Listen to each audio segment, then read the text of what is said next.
our top focus this hour. A Norwegian newspaper on Wednesday published a racist cartoon depicting Prime Minister Narendra Modi as a snake charmer, which has triggered accusations reinforcing Western stereotypes. Amid a row over journalists questioning the Prime Minister for allegedly avoiding queries India during his state visit to the European country.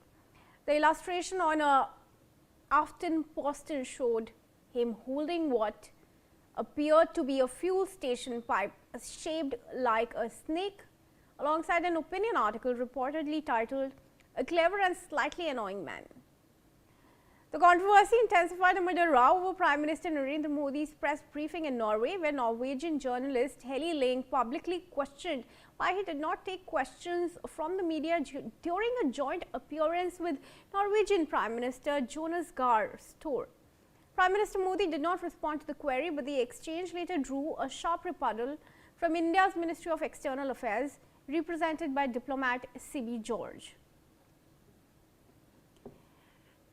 And viewers, I now want to welcome Peter Baum, International Affairs Editor at the Weekly Blitz. Peter, thank you very much for joining us here on NewsX, and it's good to see you. Peter, this cartoon reduces the Prime Minister of the world's largest democracy to a colonial-era snake charmer stereotype. Do you genuinely believe this is legitimate political satire, or is it just lazy racist trope recycling from the British Raj era? Yes, good afternoon. Unfortunately, this went beyond the parameters of normal satire.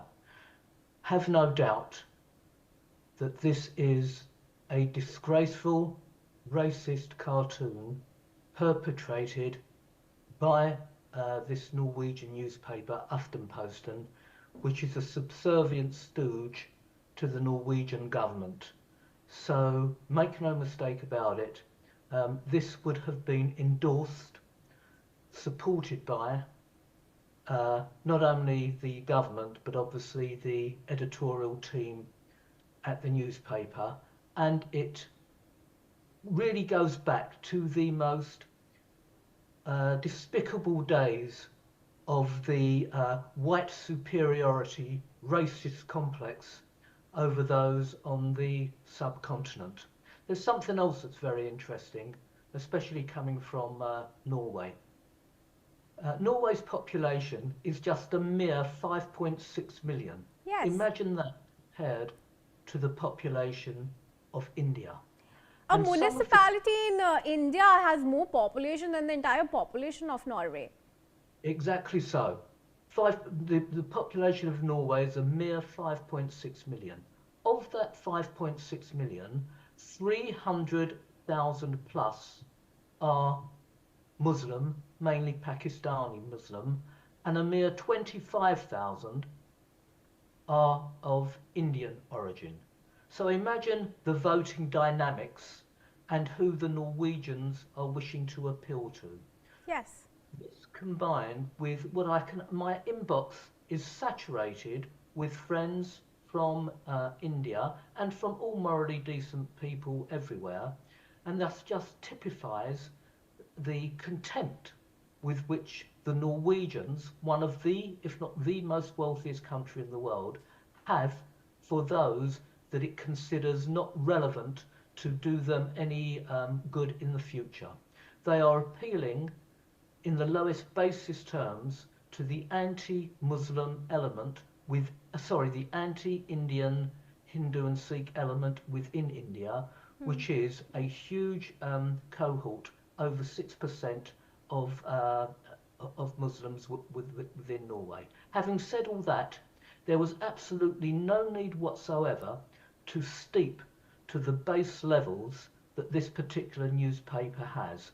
And I've been following these events quite closely, and as yet I've seen no apology, formal apology, either from the Norwegian royal family or from members of the Norwegian government or opposition, apologising to not only Mr. Modi, but to the Indian people within Norway and to India as a country for this most despicable, racist cartoon. You know, in Norway, for years after the Second World War and even now, the Norwegians are referred to by the Allies who fought the Nazis as Nazi collaborating bureaucrats, which gives you an idea of where Norway were during the Second World War. And they've become a hugely wealthy nation from their energy resources. They're also a very duplicitous nation because they are at the head of every environmental commission going in the United Nations and the worldwide, and yet they are one of the biggest polluters of the seas through their energy policies. Make no mistake, this was a despicable cartoon. The Norwegians should apologise, and if there is no formal apology, I know the Mr. Modi and his cabinet are being very diplomatic, very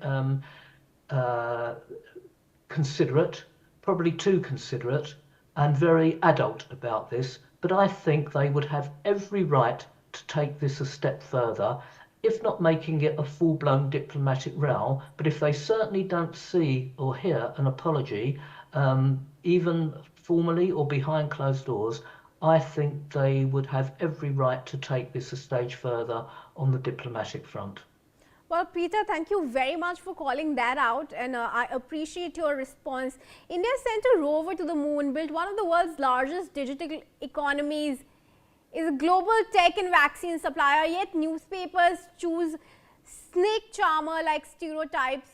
What does this really speak of the publication's outdated views of a rising India? And let's say, let me put you in a spot here. You are the editor of Weekly Blitz. Would your newspaper publish a similar cartoon of, say, the Norwegian king or prime minister in traditional Sami attire with derogatory exotic stereotypes? If not, why the double standards when it comes to an Indian leader and a global leader at this point in time? I can feel the passion and emotion of what you're asking me, and you're absolutely right. Could you imagine if we in the Weekly Blitz or any publication in India made such a disgraceful cartoon, let's say, for example, about the Norwegian royal family, who are on record, or certain members of them, for having relationships with the paedophile Epstein? Could you imagine the outrage there would be if we did that, or if you did that? But this is normalised racism now in Norway. Yes. And the fact that no members of the Norwegian government, having obviously been aware of such outrage, not only by the Indian community within Norway, but the global Indian community, and also this disgusting cartoon is attracting a wider derogatory remarks about the government of Norway. Could you imagine if the roles were reversed? This is just despicable. Good old-fashioned European colonial racism that the Norwegians, for whatever reason, have decided to do. But make no mistake, it has really pleased the Muslim community within Norway, who number 11 times more than the Indian Sikh and Hindu community. And let's also not forget how the journalists in question, even yesterday, Heli Ling, have appreciated Xi Jinping in China time and again. I was just going on to mention that. You took the words right out of my mouth. Some of the questioning of the Indian delegation by the Norwegian journalists was, quite frankly, so contemptuous, it was absolutely disgusting. It was not intelligent questioning. It was not morally decent questioning. It was designed to embarrass the Indian delegation. Yes, how dare absolutely. they, a country of such 6 million people, ask a country whose numbers in terms of population is 1 billion plus, how dare they criticised with such contempt and asked such derogatory questions of a delegation who are coming over to visit to try and enhance relationships, to try and increase trade between the two countries, and what was meant as a well-being tour. And this, I'm afraid, has soured it completely. Yes. Peter, thank you very much for speaking to us with all honesty and for calling a spade a spade.